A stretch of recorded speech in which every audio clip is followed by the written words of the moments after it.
গেন্দেৰাপাৰা গাঁৱত ৩০০-৪০০ বিঘাৰো অধিক মাটিত থকা ধান খেতি খাই তহিলং কৰিছে বন্যহস্তীৰ জাকে। জীৱিকাৰ একমাত্ৰ উৎস হৈছে এই খেতিডৰা। এইদৰে বছৰটোত পহুপাল দিয়ে পৰিয়াল। ধাননি পথাৰৰ সলনি উদং পথাৰ দেখি এতিয়া চকুপানীৰে বাট নেদেখা হৈছে কৃষকসকলৰ। বিয়াগম বন বিভাগ এটা আছে যদিও কোনো পদক্ষেপ নলয় এই বিভাগটোৱে। খবৰ দিয়াৰ পিছত আহে যদিও পথাৰত নামি হাতী খেদাটো দূৰৰে কথা, বাটৰ পৰাই চাই গুচি যোৱাৰ অভিযোগ কৰে। প্ৰতি বছৰে এইদৰে ধান গজিবৰ সময়তে সন্ত্ৰাস চলায় বন্যহস্তীয়ে। সেয়ে কৃষক ৰাইজৰ চৰকাৰলৈ আহ্বান যাতে অন্ততঃ বছৰটো চলিব পৰাকৈ ক্ষতিপূৰণ দিয়াৰ ব্যৱস্থা কৰে।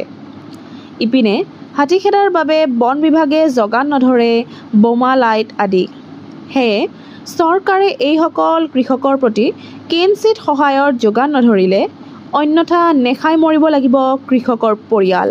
আচলতে হয়, আমি যেহেতু খেতিয়কসকল আমি খেতিৰ ওপৰতে নিৰ্ভৰ, গতিকে আমি ধৰক শাওণ ভাদৰ মাহত আমি যি মূৰৰ ঘাম মাটিত পেলাই যি বছৰৰ এমুঠিৰ কাৰণে আমি কষ্টৰে মানে আমি ধান খেতি কৰোঁ।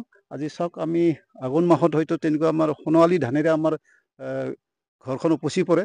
এইবুলি আমাৰ হয়তো নিশ্চয় আমাৰ এই ধানটো হয়তো আমি নিশ্চয় আমি হয়তো ঘৰলৈ চপাই লৈ যাব আমি নোৱাৰিম।